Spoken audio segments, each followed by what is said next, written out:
Assalamualaikum warahmatullahi wabarakatuh. Kembali bergabung dalam Bincang Kalesang. Bincang Kalesang malam ini kita bakal hadir dengan tema penanganan kekerasan seksual di Kota Tidore, Kepulauan. Jadi untuk malam ini narasumber kita ada Kepala Dinas P2 KB P3A Kota Tidore Kepulauan, Abdul Rasid Ahmad Latif. Ada juga pendiri Forum Studi Perempuan Maluku Utara, Hadiza Rajak. Ada juga Ketua Komisi 1 DPRD Kota Tidore Kepulauan, Ridwan Muhammad Yamin ya. Oke, untuk malam ini kita akan berbincang terkait dengan penanganan kekerasan seksual di Kota Tidore Kepulauan.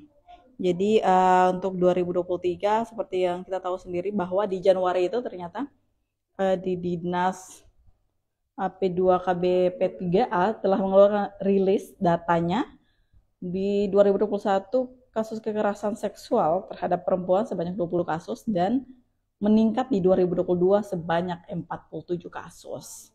Nah, seperti apa penanganannya nanti kita berbicara langsung dengan ketiga narasumber kita yang telah bergabung Bapak Abdul Rasid. Saya undang ya Pak.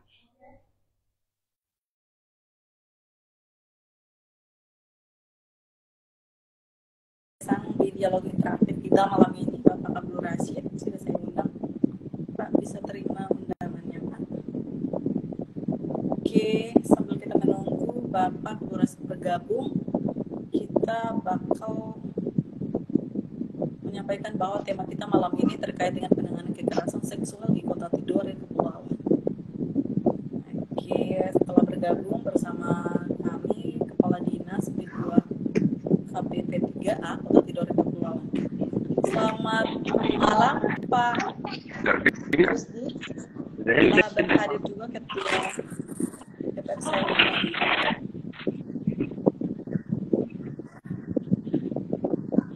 Bapak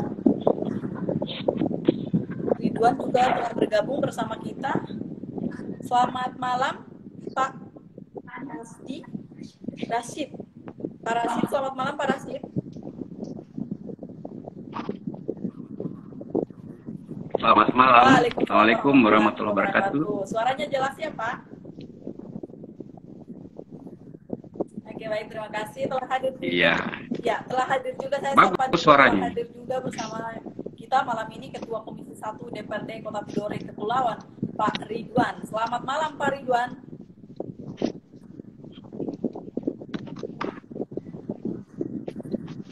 Oke, yang telah bergabung di live kita malam ini ada Bapak Rasdi yang sudah bergabung dan Pak Ridwan ya.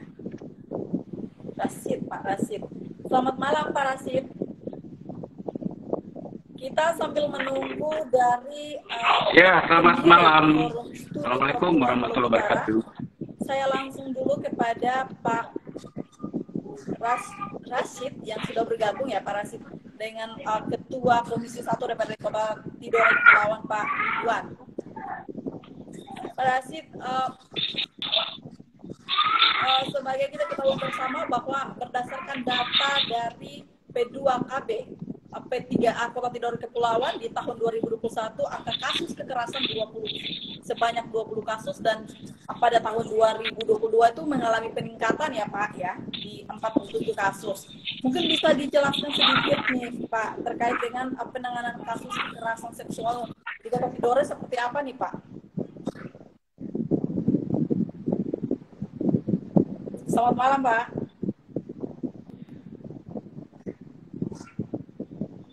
Oke, mungkin jaringan Pak Kadis. Pak Kadis bisa dengar saya ya Pak Kadis ya? Oke, karena jaringan Pak Kadis lagi ini saya lanjut dulu ke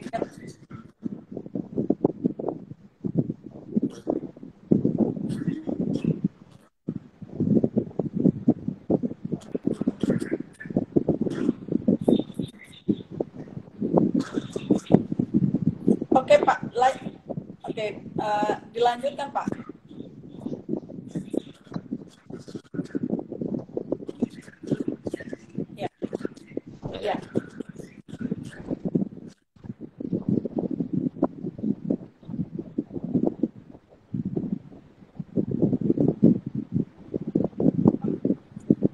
Oke, kita sambil menunggu akan mengundang kembali Pak Kadis untuk bergabung di Bincang Kalesang malam ini.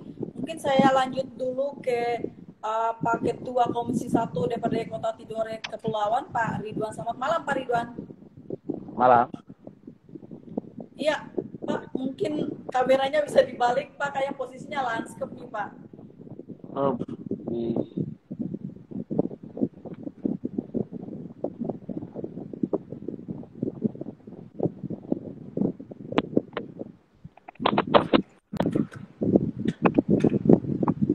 Oke. Oke, Pak. Pak bisa dengar suara saya ya, Pak ya? ya bisa. Oke, Pak. Pak, mungkin bisa kalau kita lihat dari angka kasus dari tahun ke tahun untuk kekerasan seksual terhadap perempuan di Kota Tidore Kepulauan ini mulai mengalami peningkatan, apalagi terutama di 2022 itu sebanyak 11 kasus itu kekerasan seksual terhadap anak ya. Mungkin Pak Ketua bisa jelaskan sedikit terkait dengan kasus penanganan kasus di kekerasan seksual di Kota Tidore seperti apa untuk sejauh ini sehingga tiap tahunnya itu mengalami peningkatan kasus. Iya, terima kasih. Assalamualaikum warahmatullahi wabarakatuh. Waalaikumsalam warahmatullahi wabarakatuh. Jadi kalau kita lihat daripada grafik yang ada khususnya pada akhir ini, kelihatannya itu Kota Tidore itu kemudian akan mengalami peningkatan dalam kasus kekerasan seksual terutama pada anak. Tapi ini juga kan kita tidak bisa melihat secara sepihak saja bahwa dengan adanya kasus ini lalu kemudian kita beranggapan bahwa seakan-akan bahwa Kota Tidore Kepulauan itu kasusnya itu lebih tinggi dari daerah yang lain. Padahal kita lihat dalam hal ini ada beberapa variabel yang kita lihat bahwa dalam upaya pencegahan penanggulangan kekerasan terhadap anak ini kan kita lihat pertama pemerintah harus membuat payung hukum, di mana payung hukum itu mulai dari undang-undang, kemudian turun ke PP, kemudian maupun Perda, di mana dalam untuk khusus peraturan daerah ini Kota Tidore Kepulauan itu sudah punya Perda tentang perlindungan perempuan dan kekerasan terhadap anak ini sudah punya. Nah, jadi kita lihat bahwa kemudian juga adanya langkah-langkah sosialisasi yang kemudian dilakukan oleh pemerintah daerah, kemudian juga didampingi oleh DPRD, ini kemudian bisa membuat kesadaran masyarakat tinggi yang kemudian bisa melakukan apabila terjadi pelanggaran kekerasan tersebut. Tetapi juga kita juga harus melihat ini sebagai sesuatu yang serius, di mana ada peningkatan kasus, berarti harus ada langkah-langkah seperti apa yang dilakukan oleh pemerintah. Untuk itu, oke, Pak Ketua, saya menyapa pendiri Forum Studi Perempuan Maluku Utara yang sudah bergabung bersama kita malam ini, ada Ibu Hadijah Rajak. Selamat malam, Ibu Hadijah Rajak.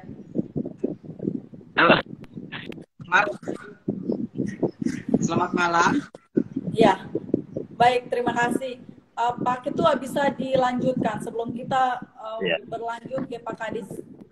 Ya.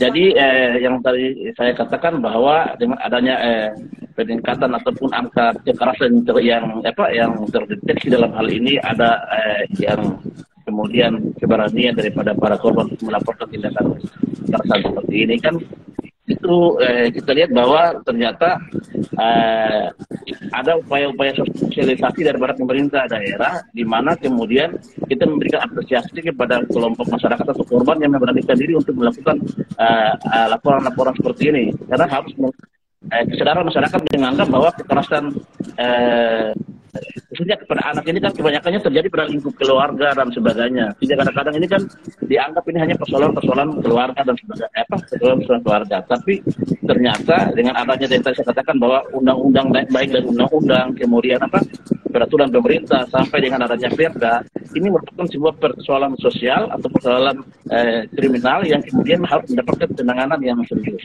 Oleh karena itu pemerintah daerah telah membuat peraturan daerah dan juga langkah-langkah sosialisasi terhadap peraturan daerah tersebut sehingga masyarakat mulai sadar dan kemudian ada hal-hal seperti ini dia muncul di permukaan terdeteksi, dan alhamdulillah kita bisa mengetahui bahwa ternyata di lingkup kita ini ternyata masih banyak pelanggaran atau kekerasan terhadap anak itu. Tinggal bagaimana langkah-langkah antisipasi yang kemudian harus kita lakukan dengan pencegahannya seperti apa. Saya pikir nanti sebentar kita akan bicarakan lebih lanjut. Mungkin sementara ada saya. Ya, baik Ketua, terima kasih. Sebelum kita akan membacakan pertanyaan dari para audiens yang sudah hadir di room kita atau di Bincang Kalesang ini, saya lanjut dulu kepada Ketua Pendiri Forum Studi Perempuan Maluku Utara, Ibu Hadijah Rajak. Karena Pak Kadis jaringannya masih ini ya, saya lanjut dulu ke Ibu Hadijah. Ibu Hadijah, mungkin bisa dijelaskan sedikit, karena kalau mau dilihat pendiri Forum Studi Perempuan Maluku Utara mungkin sering melakukan advokasi atas kasus-kasus yang terjadi di Kota Tidore, apalagi khususnya perempuan dan anak. Mungkin Ibu Hadijah bisa jelaskan sedikit permasalahan soal kekerasan yang di setiap tahun mengalami peningkatan. Ini penanganannya seperti apa kalau di pendiri Forum Studi Perempuan Maluku Utara? Melihat hal ini seperti apa nih, Bu? Ya, terima kasih. Assalamualaikum warahmatullahi wabarakatuh. Mungkin bisa mendengar suara saya dengan baik? Bisa mendengar suara saya dengan baik? Oke. Ya, sebenarnya proses kasus kekerasan di Kota Tidore Kepulauan, terutama tentang seksual, sebenarnya terjadi peningkatan secara signifikan menurut saya. Ini adalah tanggung jawab kita bersama sebenarnya.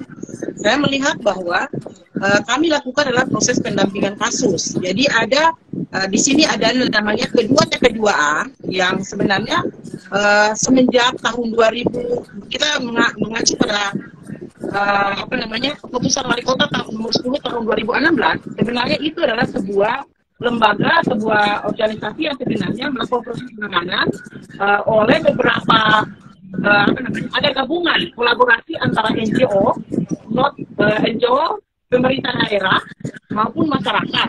Itu diketuai oleh Kepala Pemberdayaan Perempuan Kota Tidore Kepulauan. Nah, ada banyak hal sebenarnya yang saya lihat adalah bahwa proses penanganan kasus kekerasan belum maksimal dilakukan oleh pemerintah daerah, karena saya melihat bahwa dana yang dimiliki oleh mereka sangat minim sebenarnya. Makanya keterlibatan DPR dalam hal ini dalam proses pembahasan anggaran itu sangat penting sekali buat mereka. Gimana kasus tinggi, anggarannya cuma kecil banget gitu saya lihat.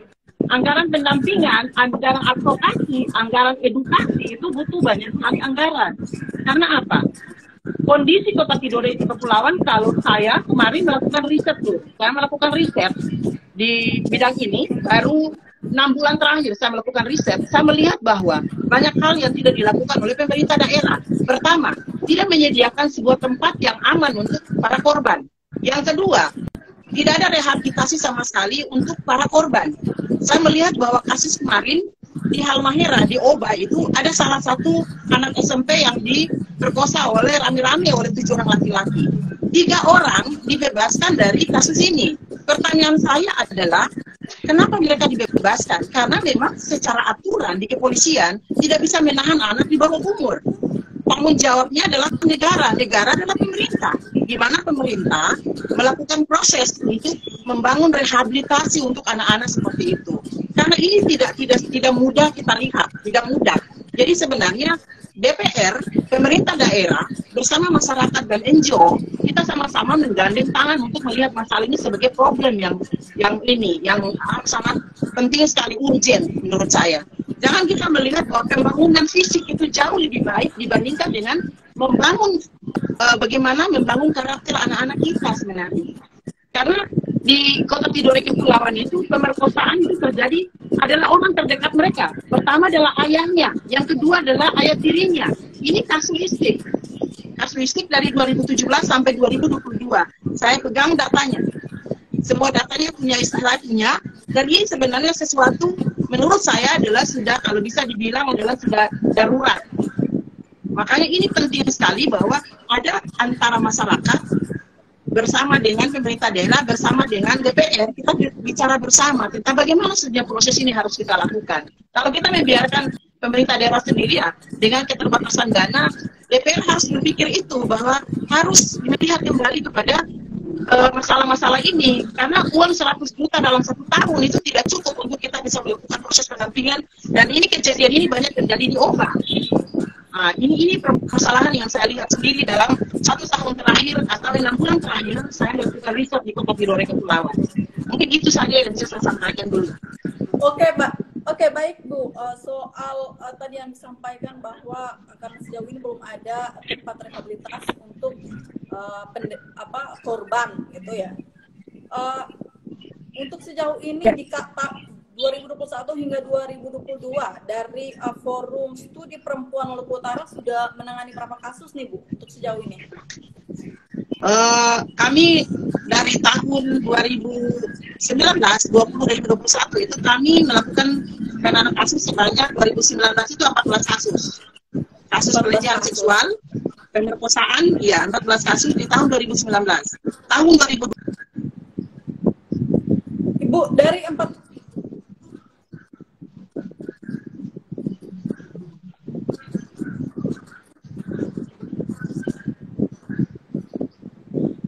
Baik.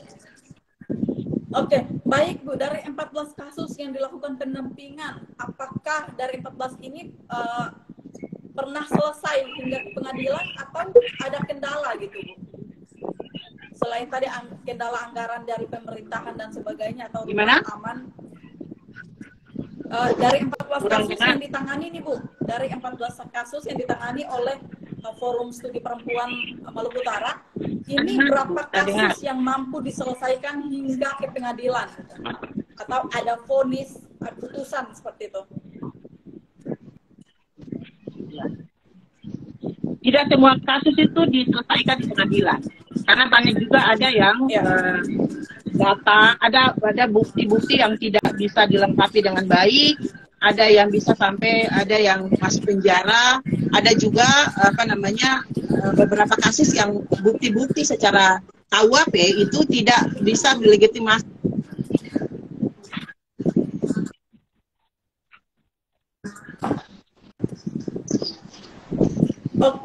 Oke, baik, terima kasih.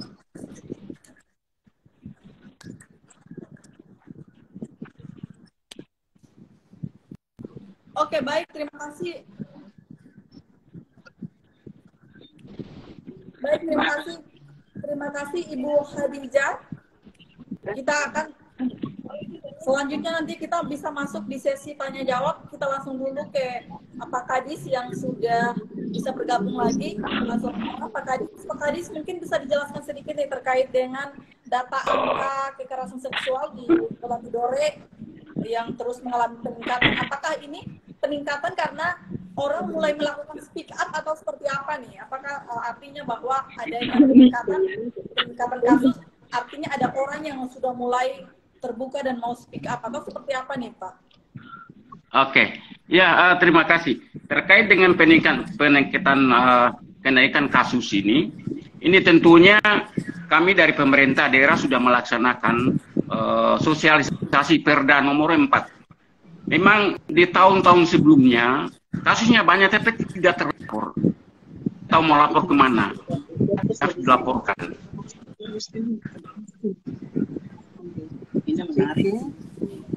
Ya, masyarakat memahami bahwa terjadinya kasus itu sudah ada wadah yang dilaporkan untuk meneruskan proses, sehingga peningkatan kasus ini bukan kasus baru. Kasus ini terjadi itu tahun-tahun sebelumnya. Bahkan kasus terjadi pada anak yang masih duduk di SMP, SD, sampai pada tingkat SLTA baru dilaporkan. Ini berarti bahwa masyarakat sudah memahami. Dengan adanya sosialisasi itu, mereka berani untuk melaporkan. Dan pemerintah daerah juga sudah menyiapkan UPTD sebagai unit teknis pelaksana dinas di bawahnya, sehingga pahami. Oke. Baik Pak Kadis, maklumi mungkin bahwa jaringannya masih pelaksanaan ya. itu belum Suara maksimal. Pak Ini Kadis diupayakan tidak terus ini. terlalu jelas terdengar di sini Pak. Izin Pak, mungkin jaringan ya Pak, suara Pak Kadis kurang terdengar di sini Pak. Mungkin saya lanjut dulu ke Pak Ketua nih, berbicara soal apa yang disampaikan oleh Forum Studi Perempuan Maluku Utara, bahwa ternyata banyak kasus yang terjadi karena salah satunya minimnya anggaran di pemerintahan. Sebagai Pak Wakil Rakyat, menanggapi hal ini seperti apa? Apakah dengan adanya penyampaian dari Ibu, apakah nanti ada hal yang harus dibenahi lagi di sana atau seperti apa nih Pak? Ya, oke. Terima kasih. Jadi sebagaimana yang saya sampaikan tadi, bahwa selain kita menyiapkan payung hukum, baik dari pusat sampai ke daerah dengan Perda, ada juga upaya yang harus dilakukan pemerintah, yaitu upaya berupa perumusan kebijakan, komunikasi, informasi, edukasi, sosialisasi, serta advokasi. Tentu dalam melakukan semua hal ini pastilah membutuhkan anggaran. Betul, saya menyampaikan bahwa anggaran untuk ini seharusnya itu harus diplotingnya harus juga cukup besar, karena mengingat bahwa berdasarkan daripada yang dikatakan tadi baik dari Ibu maupun Pak Kadis tadi, bahwa ada peningkatan yang signifikan di menyangkut dengan kekerasan terhadap anak ini di Kota Kepulauan, sehingga haruslah mendapat perhatian khusus dari pemerintah dalam hal ini. Kita semua pihak kita punya tanggung jawab, tetapi pemerintah harus mendapat perhatian khusus, sehingga rumusan-rumusan kebijakan yang kemudian dikeluarkan oleh pemerintah itu betul-betul dia efektif, terutama dari sisi support anggaran. Dan menyangkut dengan persoalan anggaran ini juga, saya pikir bahwa sebenarnya kami dari DPRD itu selalu mensupport karena kemudian kegiatan-kegiatan yang disampaikan itu betul-betul menyentuh kepada masyarakat, terutama tadi dibilang bahwa kita tidak hanya terfokus pada pembangunan fisik saja, tapi bagaimana kita dalam rangka pembangunan mental, pembangunan sumber daya manusia, dan kami dari DPRD tetap mensupport. Tapi kemudian menyangkut dengan perencanaan penganggaran ini kan dia mulai dari pihak eksekutif, dan hal-hal yang menyangkut dengan persoalan-persoalan ini tetap kami akan backup dan kami akan tetap dukung. Seperti itu. Oke, sebelum kita lanjut ke pertanyaan yang sudah masuk di kolom komentar kita memberi kesempatan dulu kepada Pak Kadis untuk melanjutkan. Pak Kadis, bagaimana dengan angka kekerasan seksual yang terus mengalami peningkatan di Kota Tidore? Pak Kadis, bisa dengar saya, Pak? Iya, terima kasih. Okay. Sebagaimana saya sampaikan di awal bahwa peningkatan kasus kekerasan di Kota Kepulauan ini kasus yang terjadi sebelumnya hanya baru dilaporkan. Karena ada beberapa kasus yang terjadi itu beberapa tahun sebelumnya, bahkan terjadi semasa anak itu masih duduk bangku SD. Nanti terungkap pada anak itu masuk pada bangku SLTA atau SMP. Ini berarti bahwa kasus yang terjadi waktu itu atau pada saat itu mereka tidak tahu mau lapor kemana. Setelah adanya sosialisasi Perda, terbentuknya UPTD, upaya-upaya pemerintah inilah sehingga masyarakat berani untuk melaporkan hal itu kepada pemerintah. Ini kita harus mensyukuri, walaupun belum maksimal kita melakukan sosialisasi, pemerintah sudah berupaya semaksimal mungkin. Ini perlu kita harus pahami. Bukan berarti pemerintah tinggal diam, tidak. Tetap sudah melaksanakan. Insya Allah ke depan bisa ditingkatkan. Tentunya di dalam peningkatan kasus ini paling banyak itu ada di Kota Tidore, di Kecamatan Pulau Tidore. Itu yang paling banyak yang terjadi. Nah, itu berarti mereka sudah memahami. Makanya di depan kita harus memang menyatukan langkah untuk melakukan pemahaman pada masyarakat di luar. Kali ini masyarakat sudah paham, pasti kasus ini akan turun. Karena mereka belum paham hingga melakukan kekerasan-kekerasan seperti itu. Ini yang perlu. Jadi bukan berarti pemerintah tidak serius melihat. Pemerintah.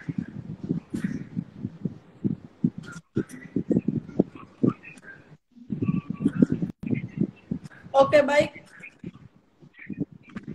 Baik.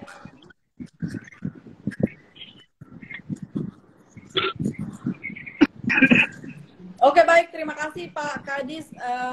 Terima kasih penjelasannya. Ini mungkin kita masuk ke sesi tanya jawab ya. Kita masuk ke sesi tanya jawab untuk teman-teman Sobat Kalesang yang sudah bergabung di live kita malam ini di Bincang Kalesang, dialog interaktif Bincang Kalesang dengan tema penanganan kekerasan seksual di Kota Tidore, Kepulauan. Ya, ini sudah ada mention dari akun dengan nama Tia Amiruddin menanyakan sejauh ini bagaimana perkembangan tersedianya rumah aman di Kota Tidore, Kepulauan yang diketahui menjadi salah satu aspek pendukung penyelesaian kasus kekerasan seksual.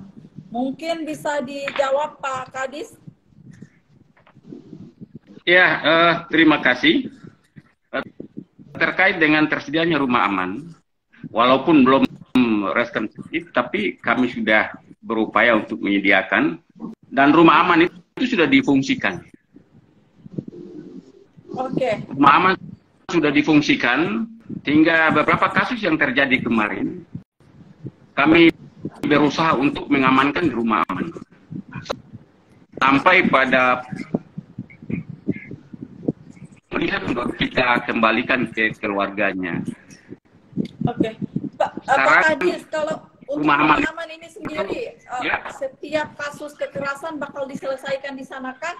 Atau seperti apa nih dengan adanya rumah aman?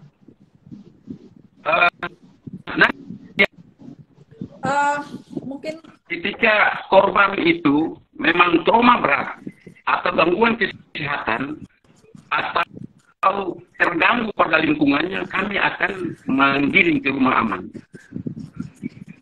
Masih ada beberapa terganggu psikolognya, kesehatannya, kami menggiring ke rumah aman untuk melakukan pelayanan, untuk menghilangkan traumatik korban maupun pelayanan kesehatan. Setelah normal baru kami kembalikan kepada. Oke. Baik. Mungkin Ibu Hadijah bisa menambahkan Ibu Hadijah Raja. Oke, baik. Terima kasih Pak Kadis. Gimana? Mungkin Ibu Hadijah bisa menanggapi dari pertanyaan dari Tia Amiruddin, Ibu Hadijah. Oke. Terima kasih. Saya melihat bahwa pemerintah Kota Tidore sudah menyediakan rumah aman. Tapi kalau dalam kondisi rumah aman yang dimaksud oleh untuk menangani bagaimana kasus kekerasan, sebenarnya bukan hanya seksual, tapi kasus kekerasan KDRT pun bisa, kasus kekerasan apapun bisa ditaruh di rumah aman, menyangkut dengan perempuan. Tetapi rumah aman yang ada di Kota Tidore adalah belum layak untuk dinyatakan sebagai rumah aman, karena kelayakan sebuah rumah aman itu harus betul-betul harus ada pagar yang bagus, ada satpam, semuanya harus teratasi dengan baik. Jadi di sini di Kota Tidore mungkin saya lihat bahwa rumah aman bergabung dengan UPTD. Jadi sebenarnya dalam konsep rumah aman adalah sebuah rumah dan sebenarnya pendatang di sana itu disediakan beberapa layanan. Contoh, layanan hukum, layanan psikologi dan sebagainya. Tapi di Tidore Kepulauan masih merujuk, kalau ada psikologi masih dirujuk ke Ternate ketika ada pemerkosaan dan sebagainya. Ini adalah bentuk perhatian pemerintah daerah terhadap persoalan ini sebenarnya. Jadi ini Pak Iwan, DPR, saya senang kalau hari ini Pak Iwan hadir karena ini menjadi sebuah catatan penting bahwa rumah aman itu harus diperhatikan lagi. Minimal kita buat sebuah rumah yang sebenarnya kita menampung orang itu, orang bisa nyaman. Karena ketika contoh, pada saat ketika ada pemukulan suami terhadap istri, kita titip di rumah aman di Kota Tidore Kepulauan, menurut saya tidak aman. Karena rumah itu tidak punya pagar sama sekali. Ini sebenarnya saya sudah masuk dan saya sudah melihat secara keseluruhan. Karena dulu saya di Sulawesi Utara sudah 15 tahun menangani kasus ini. Sehingga saya melihat bahwa hari ini kita tidak menyalahkan pemerintah, tidak. Tapi hari ini adalah bagaimana kita bersama-sama, DPR, kita bersama-sama pemerintah, bagaimana membangun sesuatu yang aman. Jadi sebenarnya harus ada studi kelayakan. Studi kelayakan dilakukan oleh pemberdayaan perempuan terhadap persoalan-persoalan ini. Yang kedua, harus sumber daya manusia itu harus maksimal. Minimal SDM di dalam harus mampu melihat permasalahan pertama. Bagaimana mendampingi kasus. Ini yang harus penting. Makanya saya bilang bahwa saya merujuk pada persoalan pendanaan. Karena kita harus mengerti. Tidak boleh petugas itu bias gender. Menurut saya, ketika bias gender, maka permasalahan itu diselesaikan. Jadi ketika kita mendampingi kasus, tidak hanya sekedar datang dampingi di kantor polisi, bukan. Tapi bagaimana kita mampu untuk membuat mereka itu jadi aman dengan dia sendiri. Ketika dia sudah selesai, dia mampu. Makanya rumah aman itu penting. Oke. Gitu. Makanya konsep rumah aman itu harus dipahami. Tidak sekedar rumah, ada orang di dalam, ada tempat tidur di dalam, tidak seperti itu. Tapi minimal SDM, sumber daya manusia di pemerintah dan harus betul-betul paham tentang persoalan ini. Ini permasalahan karena saya juga banyak sekali berdialog gitu, tapi artinya kita tidak bisa saling menyalahkan. Saya tidak menyalahkan karena kebenaran perempuan sudah berupaya semaksimal mungkin saya tahu. Karena saya selalu diskusi dengan saya dan ini menjadi hal penting buat kita semua. Bagaimana membangun sebuah kondisi di Kota Cirebon. Contoh, orang sudah dilatih, terpaksa dilakukan. Artinya bahwa rumah aman yang dibangun saat ini dinilai belum aman ya, seperti itu ya. Mungkin kita lanjut dulu ke Pak Ketua Komisi 1 DPR Kota Ternate untuk sedikit menanggapi apa yang disampaikan dari Ibu Hadijah tersebut. Mungkin DPR sudah melakukan turun ke lapangan seperti itu. Ya.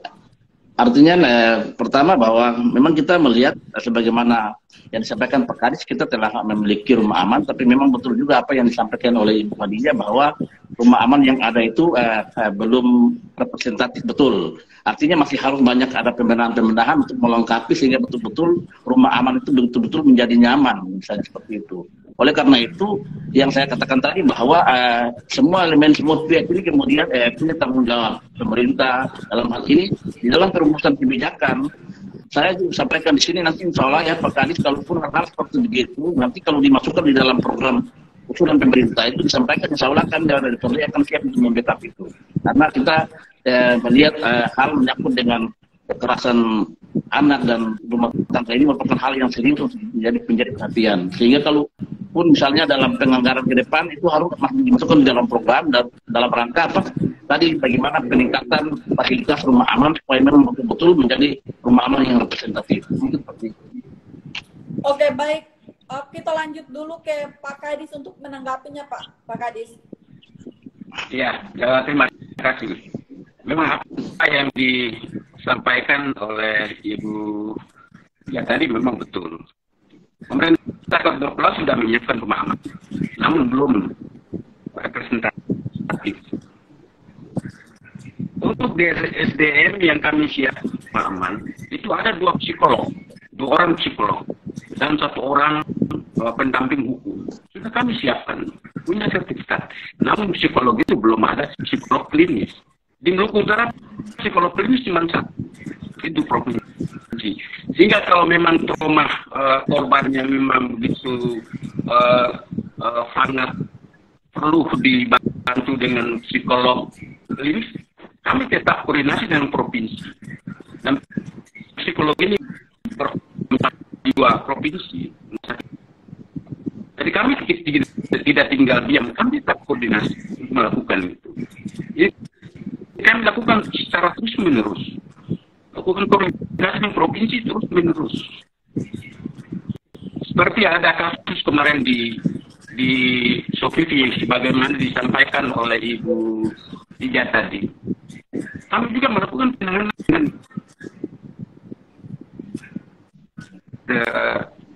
bayangkari karena untuk memberikan terbaik kepada korban. Kami tidak tinggal diam.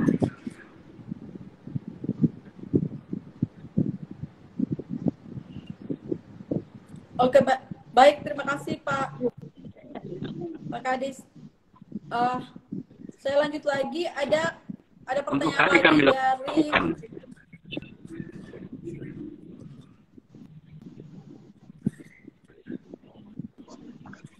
Halo. Oke, baik, terima kasih Pak Kadis. Ini ada pertanyaan lagi dari Wawan _Andili. Apa tidak ada anggaran pendampingan dari pemerintah provinsi? Mungkin pertanyaannya kepada Ibu Hadijah ya, Ibu Hadijah Rajak sebagai Forum Studi Perempuan Maluku Utara, yang menanyakan bahwa berdasarkan riset di lapangan, ternyata anggaran pemerintahan itu untuk penanganan kasus seperti ini sangat minim gitu. Apakah untuk sejauh ini tidak ada dalam saat melakukan pendampingan tidak ada anggaran dari pemerintah provinsi?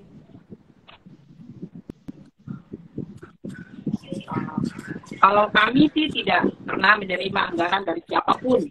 Kami sendiri, berusaha sendiri dari Forum Studi Perempuan itu berusaha sendiri, dan kami sekarang itu akan melakukan advokasi. Kami berusaha untuk donor ya. Jadi sementara kami dalam proses assessment yang dilakukan oleh donor, kami sementara bekerja sama dengan donor Australia untuk bagaimana sistem advokasi ini dilakukan di tingkat pemerintah daerah. Jadi bagaimana caranya kita menyelesaikan masalah ini. Jadi sebenarnya tadi saya menanggapi Pak Kadis tadi ya, bahwa psikologi klinis itu selalu dirujuk ke Ternate. Pemerintah Kota Tidore Kepulauan tahu bahwa 16 orang psikologi di Kota Tidore Kepulauan. Tapi dalam proses penanganan kasus ini, ketika ada kasus yang jauh lebih berat, kita harus menggunakan psikologi klinis. Caranya adalah kita harus menyekolahkan satu orang anak saja, karena studinya itu kalau minimal 2 tahun saja. Psikologi klinis itu studinya hanya 2 tahun. Kalau kita nunggu terus-terus, kita rujuk terus-terus, kapan kita bisa punya gitu? Kita punya punya anggota seperti itu. Kita di sini juga belum punya LBH, lembaga bantuan hukum belum. Jadi mereka perlu rujuk ke Ternate. Sistem rujukan ini sebenarnya juga berpengaruh secara psikologi kepada korban. Makanya ini harus diperhatikan bahwa ini korban juga ketika dirujuk. Beberapa korban yang saya tahu kemarin itu dirujuk karena ada pemerkosaan dan sebagainya, itu dirujuk ke Ternate. Rujukan ini sebenarnya juga membuat korban juga merasa sebenarnya berat. Secara psikologi mereka tidak merasa keberatan sebenarnya, karena di sini kita tanya, di sana mereka tanya lagi.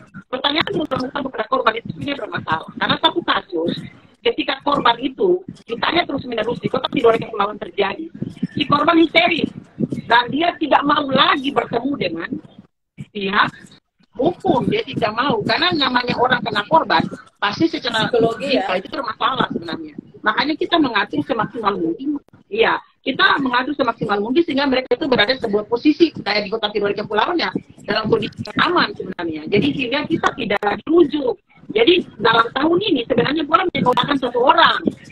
Anggaran kita untuk pendidikan itu harus disekolahkan 1 orang. Itu adalah sesuatu yang urgent menurut saya. Kita juga bisa menyekolahkan dokter spesialis sampai 14-15 kita mampu. Cuma 1 psikologi untuk klinis kita harus sekolahkan. Jadi Pak Iwan ada, saya ingin menyampaikan ini Pak, bahwa 1 anak saja disekolahkan, karena mereka di sini ada 16 orang, sama-sama S1 psikologi. Tapi mereka belum punya ijazah khusus untuk psikologi klinis, makanya itu yang penting untuk kita semua. Itu yang ingin saya sampaikan. Dan juga saya melihat bahwa sebenarnya persoalan yang terbesar sebenarnya berada di Daerah Toba. Kota Tidore Kepulauan berada pada posisi aman, tapi tidak aman dari sisi anak-anak tiri sebenarnya. Ini persoalan. Saya kemarin banyak mengalami kasus tentang anak tiri diperkosa oleh dilecehkan oleh ayah tirinya. Sampai 1 rumah bisa 2 orang, 2 anak kakak beradik itu dilecehkan oleh ayah tirinya. Ini problem sebenarnya, problem yang harus, jadi kita harus melakukan edukasi di SMA, SMP, itu SD. Kami baru tahapan melakukan di SD di Kota Tidore Kepulauan. Itu butuh uang tidak banyak. Kami hanya minum aqua saja, makan roti 1, kami bisa mencapai beberapa SD. Kami dari poster itu bisa mencapai SD. Jadi kalau bisa, kita bermitra. Karena menurut saya, SDM yang diturunkan ke lapangan itu tidak boleh kalau dia tidak paham. Harus paham, edukasinya jelas. Jangan uang 100 juta, kita tidak paham, dia hilang begitu saja. Makanya harus perencanaan program itu secara matang oleh pemerintah daerah. Itu matang, harus kerja. Kita harus kerja keras dalam hal-hal seperti ini. Kita tidak meremehkan sesuatu, tapi betul-betul kita kerja. Karena saya tahu SDM cukup banyak. Di Pemberdayaan Perempuan tuh luar biasa SDM-nya, cerdas mereka sebenarnya. Tapi ketika ini, karena pindah-pindah nih, orang dipindah satu, sudah dilatih pindah, sudah dilatih pindah. Karena ini dalam riset saya tahu betul.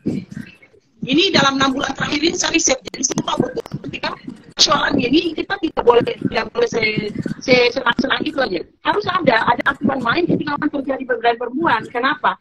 Ketika dia dilatih, bagaimana dia tahu tentang gender, bagaimana tentang kasus pendampingan. Dia harus tahu.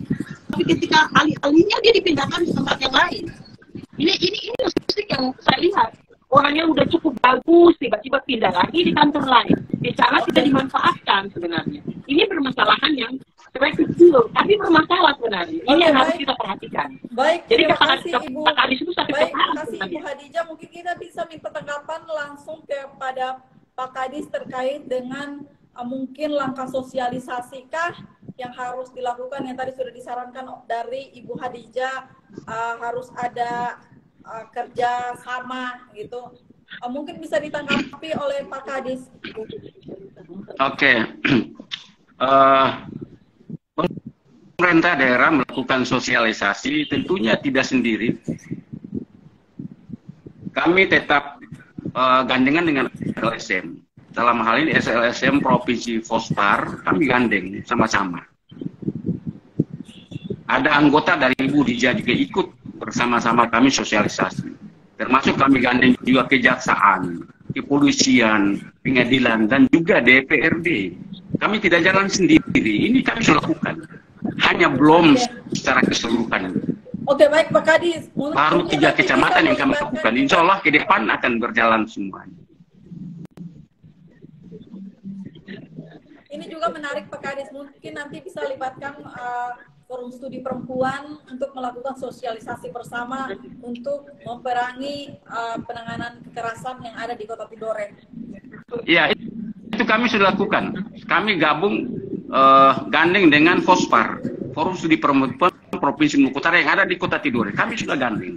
Kami sudah laksanakan. Di 3 kecamatan kami bawa semua untuk lakukan sosialisasi. Jadi kami tidak jalan sendiri. Kami tahu bahwa kita harus bersama-sama untuk memerangi kekerasan ini. Kalau berjalan sendiri tidak akan mungkin kita bisa selesaikan. Maka kita harus sama-sama. Oke, Pak Ketua mungkin ada tanggapan Pak Ketua? Ya. Jadi menyangkut dengan tadi disampaikan, memang dalam hal penanganan tadi itu kita selain harus perlu ada sosialisasi, kemudian ada edukasi, kemudian sampai pada tingkat advokasi, memang betul-betul membutuhkan anggaran yang harus disupport. Makanya saya sampaikan tadi bahwa ini menjadi perhatian serius untuk persoalan ini di Kota Tidore Kepulauan, karena kita dianggap punya yang cukup tinggi. Hingga dalam hal ini nanti akan disampaikan, nanti kita akan sharing, kita rapat bersama bahwa butuh perhatian dan butuh peningkatan penganggaran, terutama di dalam bidang menyangkut dengan penanganan atau penanggulangan soalan kekerasan anak maupun perempuan. Yang tadi yang saya sampaikan, bahwa baik dalam rangka sosialisasi, kemudian dalam rangka pendampingan, maupun dalam rangka edukasi, maupun dalam rangka advokasi, itu memang betul-betul butuh support anggaran yang cukup dari pemerintah. Oke. Semoga itu terjawab ya dari Pak Ketua, juga sangat apresiasi untuk mengawal kasus-kasus kekerasan seksual di Kota Tidore Kepulauan. Oke, baik, saya lanjut lagi ke pertanyaan berikutnya dari M. Rahmat Saifuddin terkait dengan, mungkin tadi sudah dijawab, namun ada penekanan juga nih, jika rumah aman itu sudah ada, apakah di 2023 ini ada langkah dari dinas sendiri terkait dengan bagaimana Pak Kadis, bisa dengar saya Pak Kadis? Boleh ulangi, putus-putus ya? Boleh ulangi? Penunjangan fasilitas rumah aman di Kota Ternate, apakah di 2023 seperti yang tadi dikeluhkan oleh Ibu Hadijah Rajak juga, bahwa akan dilakukan perbaikan atau melengkapi apa yang menjadi keluhan dari Forum Studi Perempuan tersebut? Halo? Ya, Pak Kadis, bisa dengar Pak Kadis? Ya, Saya baca ulang ya Pak Kadis ya. ya, ya. Ya, jika rumah aman ini ada,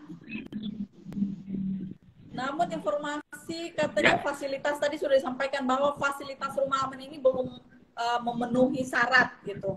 Apakah di 2023 ini akan dilengkapi seperti apa yang tadi yang sudah disampaikan juga oleh Ibu Hadijah bahwa rumah aman ini ternyata belum aman gitu karena fasilitas yang belum lengkap. Ya. Mungkin di 2023 akan dilengkapi Pak Kadis. Oke, iya, iya, terima kasih. Mungkin Ibu Hija masih baru lihat dari luar. Memang kondisi rumah amannya lihat dari luar memang belum bagus. Tetapi di dalam untuk kamar dan lain kami sudah memberikan fasilitas yang cukup. Apa saja yang dibutuhkan oleh seorang korban di dalam rumah aman, mereka merasa aman, nyaman. Kami siapkan mulai dari tempat tidurnya semua sampai pada persediaan fasilitas kulkas dan lain kami siapkan. Memang tidak seperti apa yang kita pikirkan, memang harus memang yang betul-betul representatif, tetapi semaksimal kami upayakan. Nanti bisa berkunjung ke rumah aman. Kalau lihat dari luar itu memang tidak layak, tetapi coba masuk ke dalam, periksa kamar mandinya, tempat tidurnya dan lain-lainnya diperiksa. Kami sudah siap. Dan beberapa teman korban yang kami amankan, kami tanya, bagaimana, rasa aman atau tidak? Mereka bilang rasa aman, nyaman sekali. Sampai mereka pulang pun mereka rasa nyaman. Sudah berapa keluarga yang kami tampung.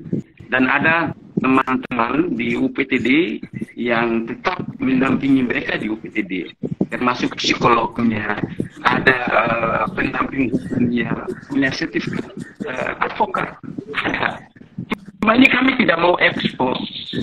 Kenapa kita harus ekspos? Kita bekerja untuk. Oke.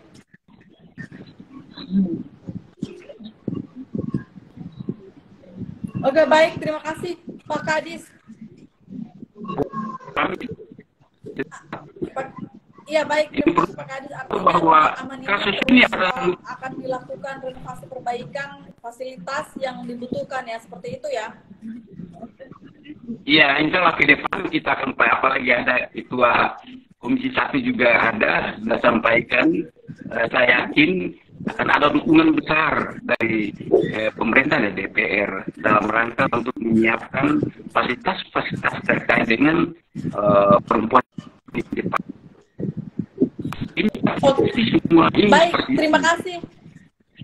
Terima kasih Pak Kadis. Kita lanjut lagi, ada pertanyaan dari Fajarul Tidore.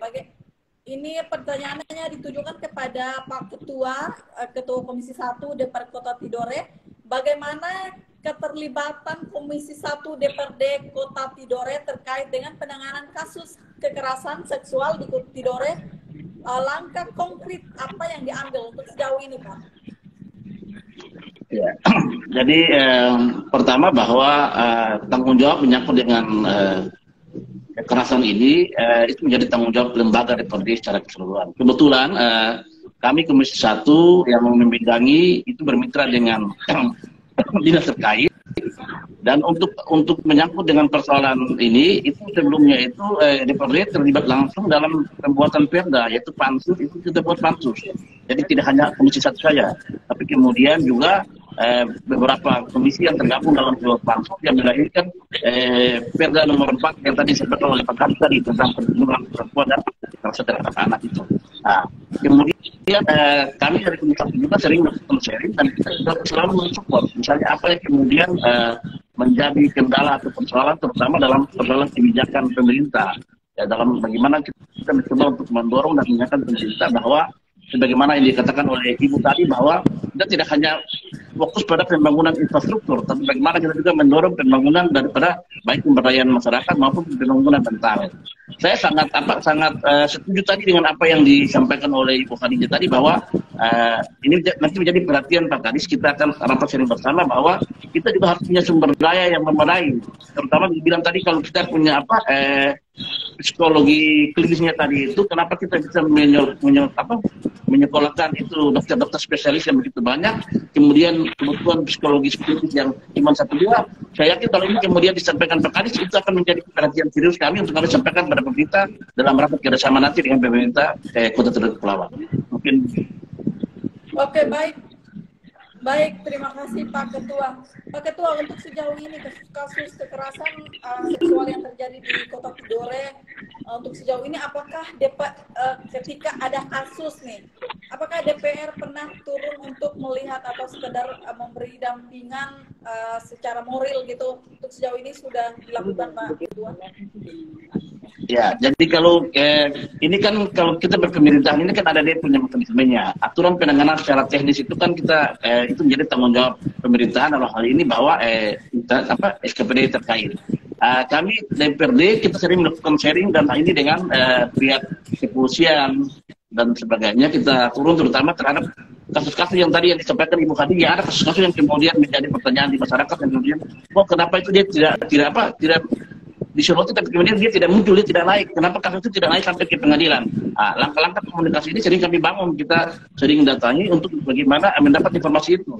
Dan memang disampaikan ada beberapa kasus yang kemudian tidak dapat naik ke pengadilan karena memang tidak memiliki bukti-bukti yang cukup, atau kemudian ada persoalan-persoalan faktor kekeluargaan tadi yang kemudian menjadi sehingga beberapa kasus itu tidak kemudian dimunculkan naik di pihak pengadilan. Oke, baik, terima kasih Pak Ketua. Pak Kadis, mungkin ada tanggapan Pak Kadis terkait dengan pendampingan kasus kekerasan terhadap perempuan di Kota Tidore Kepulauan untuk sejauh ini? Ya, terkait dengan tadi awal saya sampaikan bahwa kami lakukan pendampingan. Begitu kami laporan terjadinya kasus, kami langsung turunkan tim untuk pertama melakukan penjangkauan untuk mencari informasi yang sedetail-detailnya kepada korban. Kami lakukan asesmen. Ada tim yang kami turunkan, tim dari psikolog, pendamping hukum, dan juga teman-teman dari UPDD. Melakukan asesmen. Setelah asesmen, mereka akan mengkaji informasi itu dan melakukan pendampingan. Pendampingan kami itu pendampingan untuk menghilangkan traumatik, melakukan pelayanan kesehatan. Kami melakukan pendampingan sampai kepada kepolisian, proses penyelidikan kami dampingi sampai pada penuntutan. Kami tetap melakukan pendampingan. Bahkan sampai pengadilan kami tidak biarkan, kami tetap melakukan pendampingan. Sampai pendampingan pada proses pemulangan di tempat tinggal atau rumahnya. Jadi kami itu tetap mengikuti, melakukan pendampingan seterusnya. Oke. Sehingga tentunya kami masih kurang tenaga karena UPDD itu baru 4 orang pegawai UPDD tambah dengan 2 psikolog dan 1 pendamping hukum. Jadi kalau ada kasus. Baik, terima kasih Pak Kadis. Kalau kita mau melihat grafik dari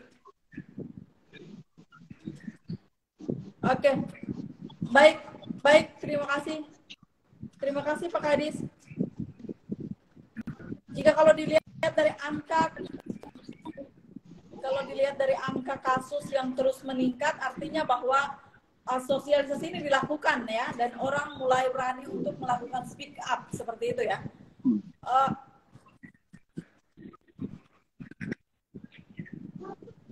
Oke, ini ada pertanyaan lagi nih dari karena kita dialog interaktif di Bincang Kalesang ini kita akan membacakan setiap pertanyaan yang masuk di kolom komentar kita dari Sobat Kalesang yang sudah bergabung. Ini ada juga nih dari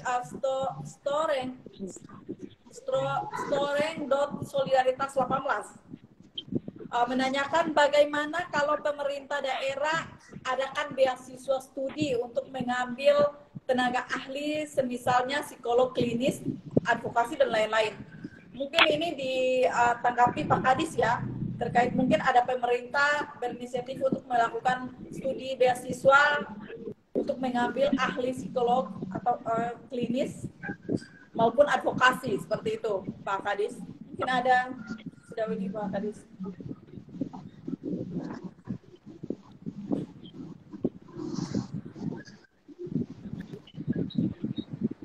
Pak Kadis, suara aman, bukan doa aman tapi Pak Kadis suara aman keterada itu. Oke, baik. Oke. Pak Kadis mungkin bisa dijawab nih terkait dengan beasiswa untuk psikolog. Mungkin pemerintah ada rencana melakukan studi beasiswa gitu, psikolog dan advokasi untuk kasus tersebut.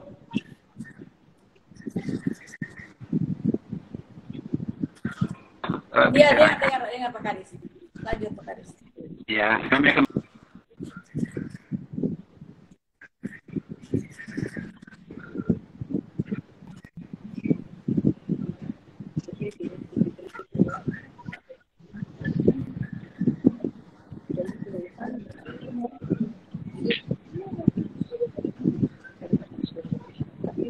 Oke, Pak. Ya, baik. Pak Kadis, karena jaringannya masih ini, kita lanjut dulu kepada Pak Ketua nih.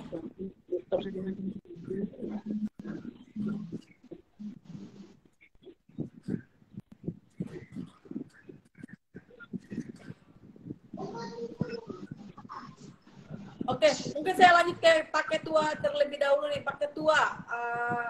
Ini ada pertanyaan juga dari akun Strong.solidaritas 18. Karena saya rasa pemerintah daerah tiket menghabiskan anggaran hanya terfokus pada infrastruktur. Padahal banyak masyarakat urgen seperti yang kemudian kurang ada yang perhatikan dari pemerintah. Mungkin Pak Ketua bisa menanggapi Pak Ketua. Ya, jadi saya sebenarnya sependapat saja dengan apa yang disampaikan itu. Saya sangat mendukung sekali, terutama dalam pengembangan sumber daya manusia. Jadi menyangkut dengan bagaimana kita mengisi kekosongan tenaga psikologi klinis yang ada, itu mungkin ada dua hal yang bisa dilakukan pemerintah. Pertama, dalam rekrutmen ini pegawai secara terbuka yang dilakukan oleh pemerintah, itu kita harus membuka formasi menyangkut dengan psikologi dan kemudian ada klasifikasi psikologi klinis.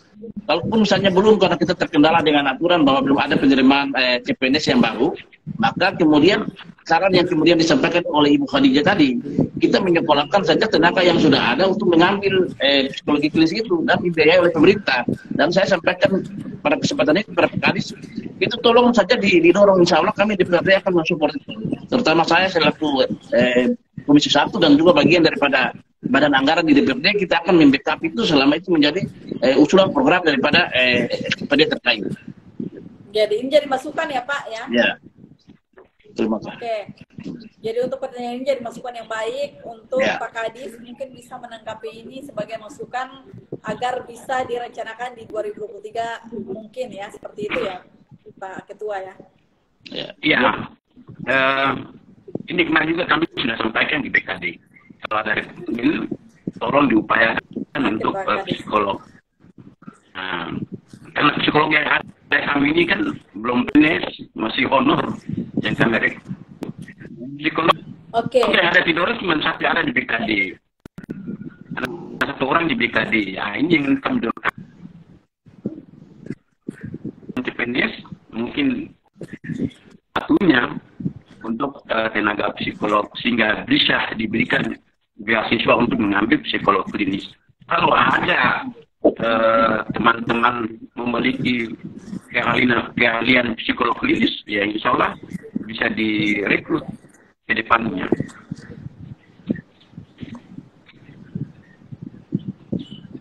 Oke, saya ke pertanyaan berikut. Ternyata malam ini banyak sekali yang penasaran dan banyak yang bertanya nih. Saya lanjut lagi dari akun Mansur Jamal. Sudah berapa desa atau kelurahan yang telah dilakukan sosialisasi untuk sejauh ini? Mungkin kepada Ibu Hadijah, untuk karena punya program sosialisasi, nanti kita bisa lanjut ke Pak Kadis. Mungkin Ibu Hadijah bisa sampaikan dulu terkait dengan program sosialisasi untuk sejauh ini sudah di berapa desa atau kelurahan yang dilakukan. Oke, terima kasih. Mungkin ya kami selalu melakukan di sekolah,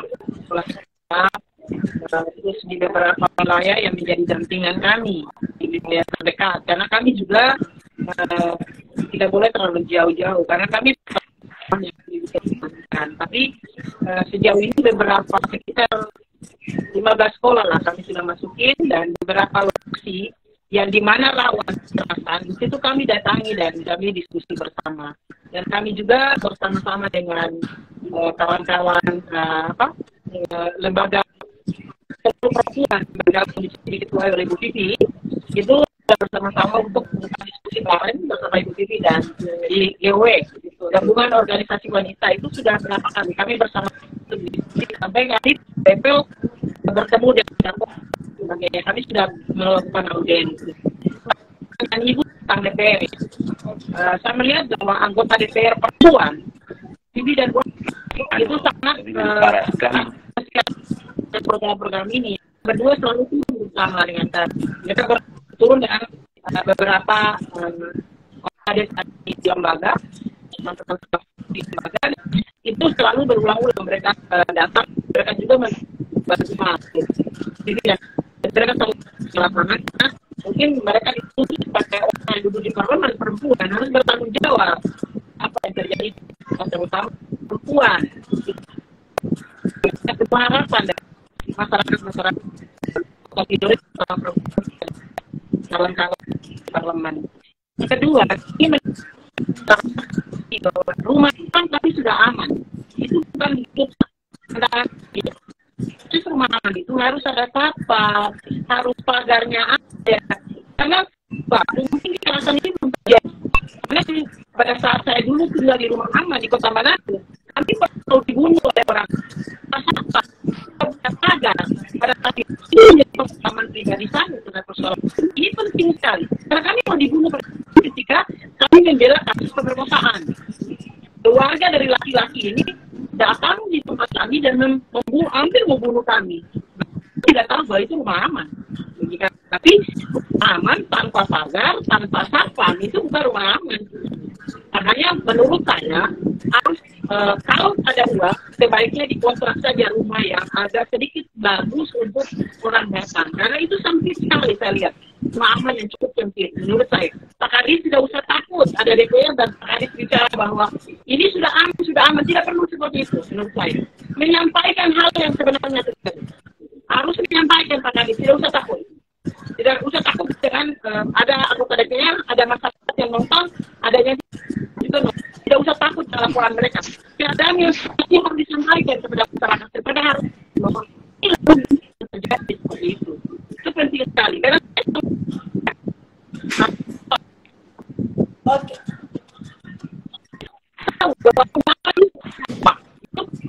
Jangan kita menjawab kondisi tidak lihat. Kita tahu. Menurut saya. Itu tempatnya itu. Kalau ada KDRT saja, suaminya datang bisa pukul itu orang-orang di dalam sini. Itu bisa dipukul. Karena saya sudah berkali nanti jadi kalau dipukul sekali buat bagi pelawan. Karena menurut saya tidak aman. Ini Oke, baik, terima kasih Ibu Hadijah. Pak Kadis mungkin ada tanggapan terkait dengan rumah aman yang masih ini terkait dengan rumah aman namun tidak aman nih. Apakah rencananya apakah rumah aman ini nanti dipisahkan dari PDD atau seperti apa nih Pak Kadis? Oke, terkait dengan rumah aman memang tentunya harus rumah aman yang betul-betul rasa aman dan nyaman. Perlunya harus di backup dengan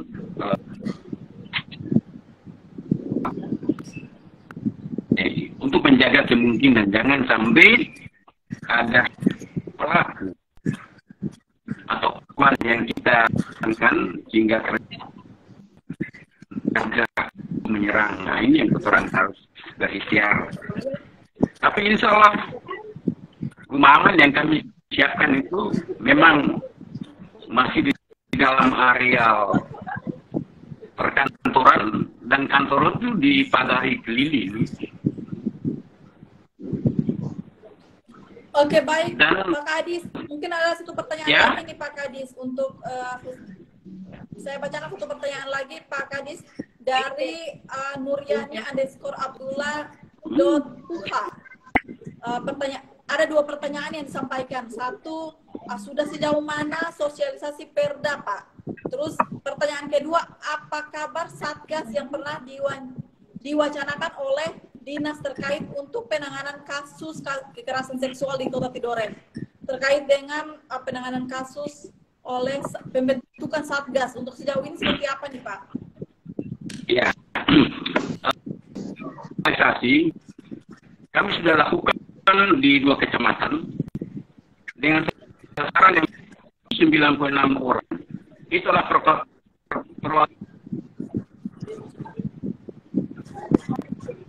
Kecamatan Oba Utara.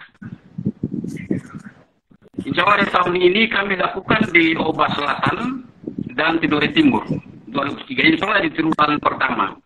Rencana di pertengahan Februari kami lakukan sosialisasi sesuai dengan pagu yang kami miliki. Oke.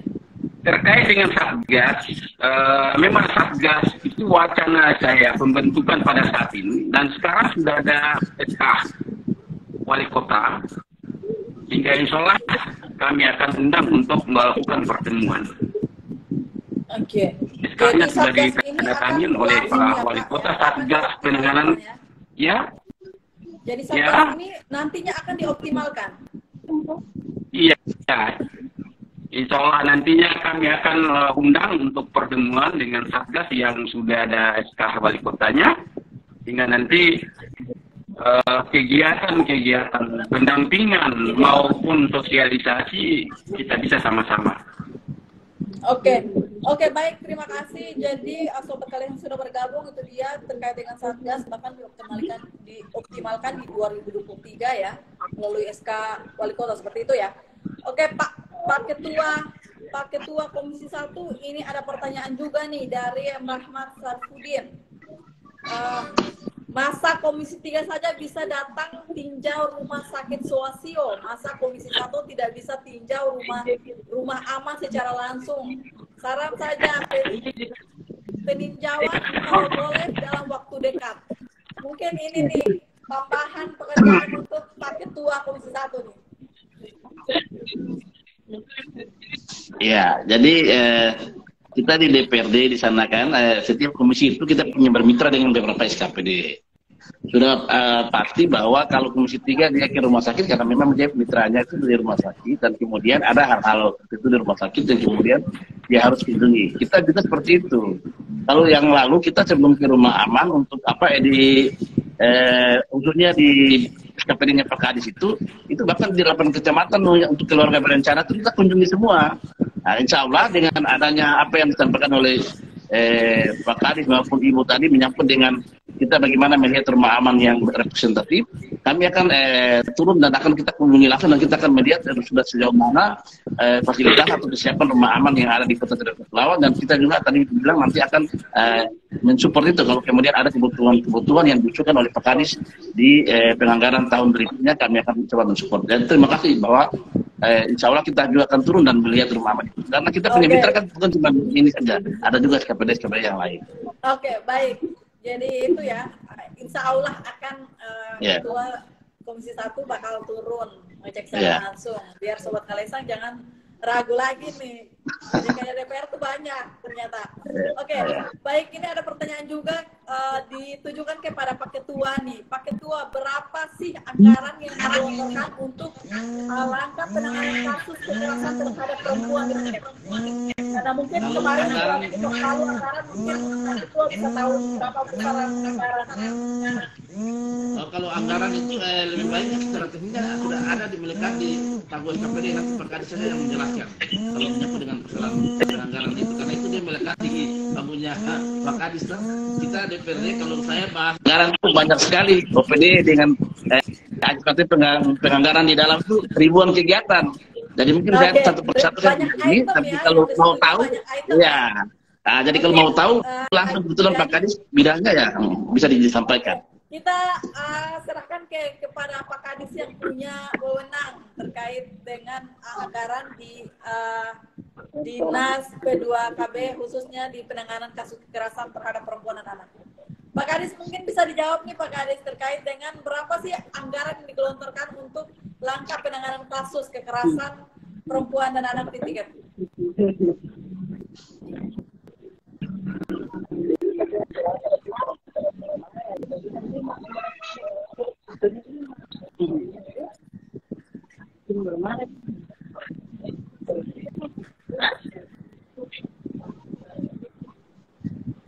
Kenapa Pak?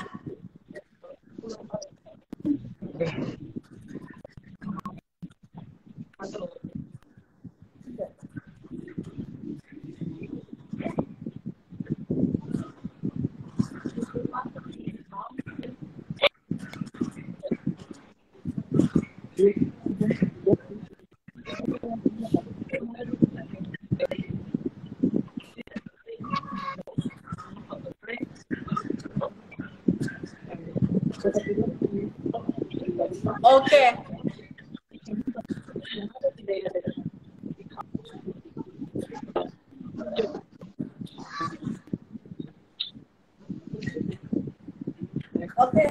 Oke, Pak Kadis suaranya agak putus-putus ya. Ternyata ini banyak banget pertanyaan yang disampaikan oleh sobat Kalisa yang sudah bergabung di live kita. Ini ada pertanyaan yang menarik juga nih. Saya bacakan, nanti bisa dijawab oleh ketiga narasumber kita ya.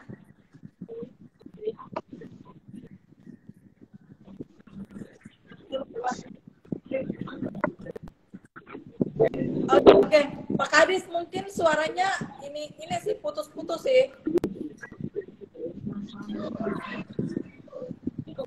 Ini saya bacakan satu pertanyaan lagi sebelum kita berada di penghujung acara. Bincang Kalisa malam ini ada pertanyaan lagi sebelum kita skip ya Pak. Banyak yang masuk di kolom komentar, saya bacakan. Ini ada pertanyaan dari Nanti Pak Kadis, apakah mobil pendampingan kasus dipakai sebagai mobil dinas Pak Kadis? Wah, Pak Kadis mungkin bisa meluruskan nih, apakah mobil pendampingan digunakan sebagai mobil dinas? Apakah informasi ini benar apa enggak? Mungkin Pak Kadis bisa meluruskan.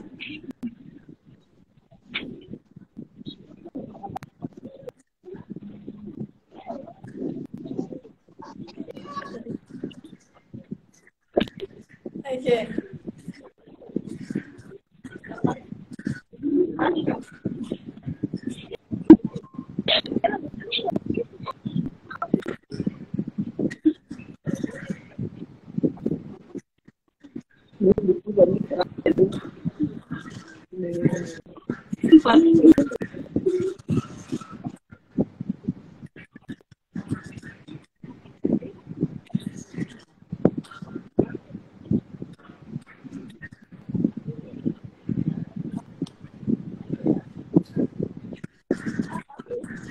Hingga ada kasus entah malam, siang atau sore tetap akan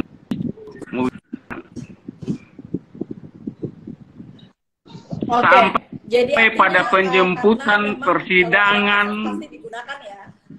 Iya, sampai jemputan dalam pemeriksaan, persidangan, sampai pulang pun diantar dengan mobil itu. Jadi mobil itu bukan untuk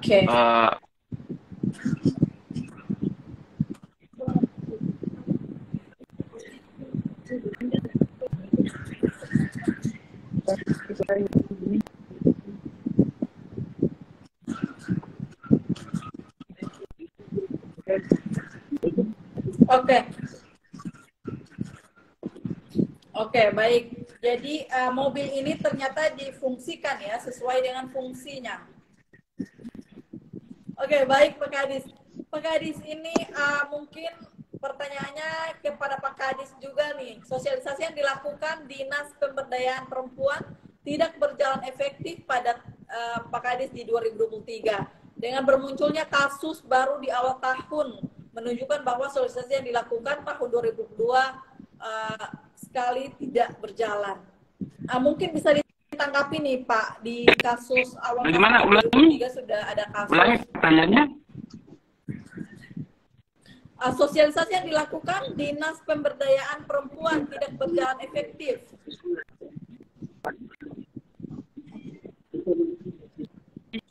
Bisa Apa sosialisasi bisa, apa? Pak? Apa Iya. yang dilakukan? Sosialisasi pemberdayaan perempuan tidak berjalan efektif di 2023 dengan munculnya kasus baru di awal tahun menunjukkan bahwa sosialisasi dilakukan di tahun 2022 sekali tidak berjalan efektif. Ini bagaimana nih Pak? Mungkin pertanyaannya lebih ke sosialisasi terhadap perempuan, pemberdayaan perempuan dan anak ini tidak berjalan efektif di 2022 sehingga di awal 2023 itu sudah ada kasus baru nih Pak.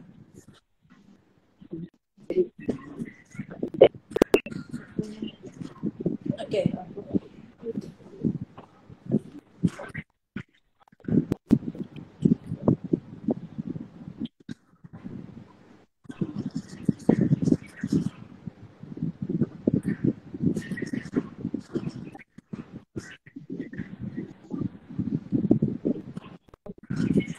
Tentunya kami lakukan sosialisasi itu sesuai dengan program yang kami laksanakan.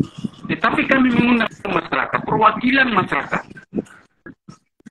terutama dari perangkat desa dan kelurahan, kami undang mereka, sosialisasi, menyampaikan materi kepada mereka untuk memberikan pemahaman kepada mereka, agar mereka kembali untuk melanjutkan di kampung halamannya, di desanya. Yang tidak berfungsi, tidak berjalan itu di desa dan kelurahan. Iya. Tidak mungkin kami harus turun dari desa ke desa atau dari rumah ke rumah untuk melakukan sosialisasi. Dengan upaya itu berarti bisa dilanjutkan oleh perangkat desa yang ada di bawahnya. Kami sudah maksimal, tetapi di bawahnya tidak berjalan. Akhirnya dia mentok di situ. Coba satu desa kami undang cuma perwakilan 10 orang. 10 orang itu kalau kembali ke desa melakukan sosialisasi di desa, tentunya masyarakat banyak akan tahu. Tidak mungkin kami undang semua masyarakat. Itu tergantung dengan kesiapan transportasinya, siap makan minumnya. Nah, ini yang kita harus paham. Jangan lemparkan kesalahan kepada orang, tetapi kita lihat apa yang kita sudah lakukan. Jangan kita tanya pada diri kita apa yang negara berikan pada kita, tapi tanya apa yang kita sudah lakukan pada negara. Perda itu kan mengikat kita semua, kita sama-sama laksanakan. Nah, ini yang kita harus paham.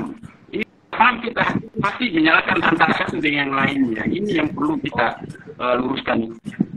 Mungkin begitu. Oke, baik. Terima kasih Pak Kadis.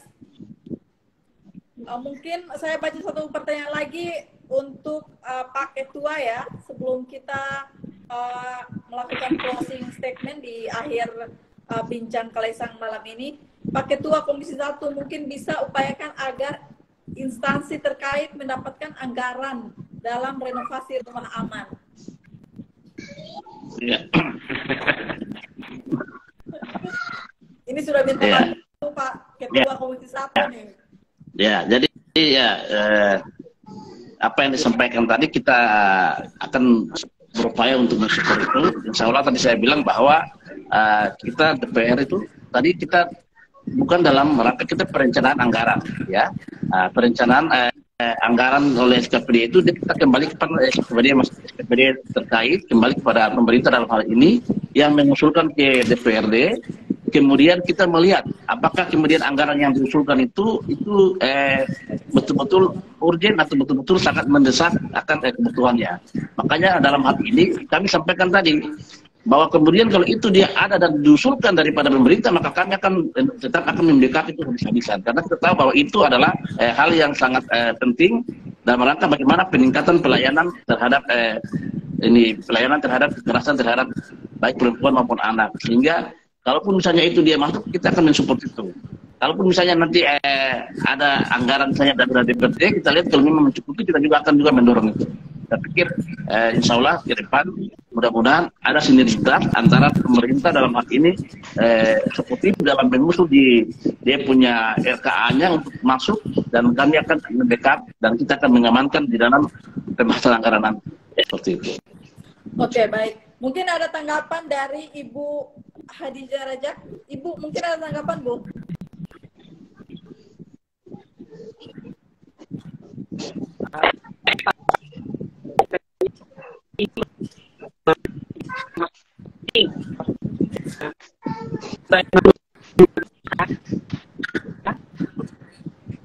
Itu harus lebih efektif.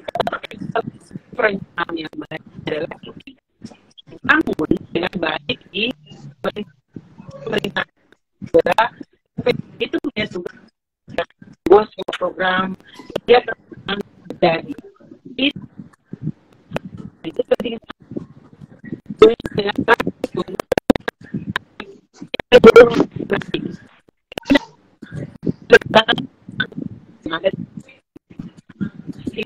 kita merujuk pada hal sepakat berjalan dengan jadi ketiga kan lihat itu adalah ini kerja kita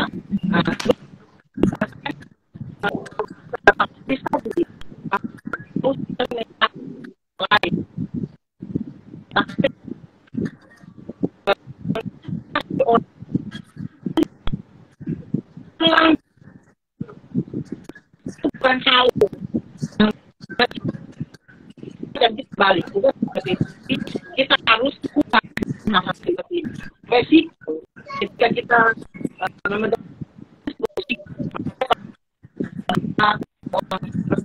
tadi baiknya siap kami siap teman-teman saja yang kami kan juga kita untuk tidak menjadi macam dalam proses kasus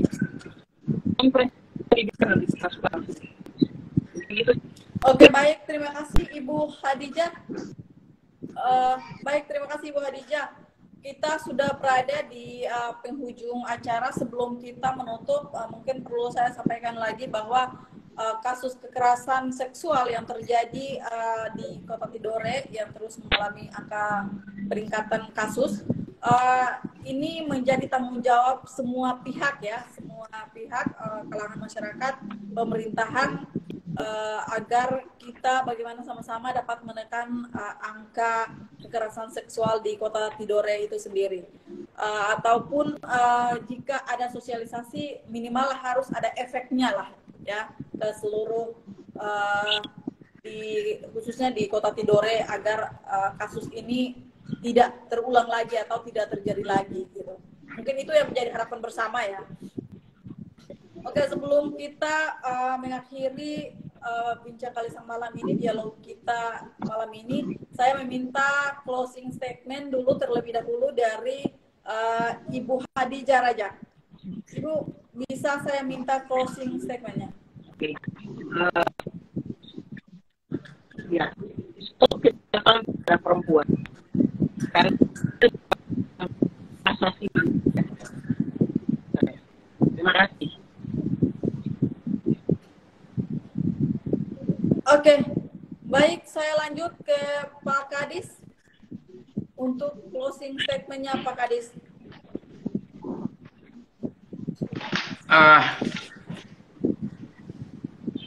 Kekerasan perempuan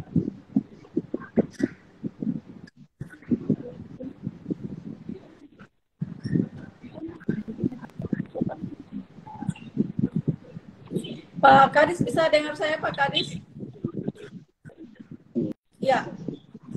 bisa untuk closing statement-nya.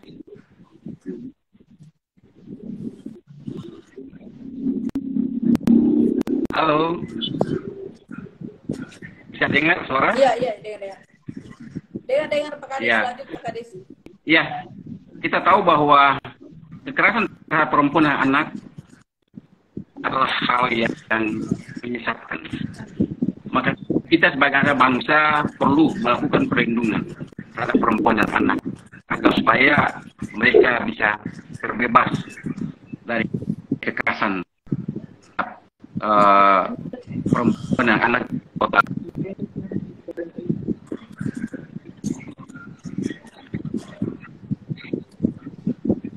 Oke, baik. Terima kasih Pak Kadis. Kita lanjut ke Pak Ketua Komisi 1 untuk melanjutkan closing statement-nya.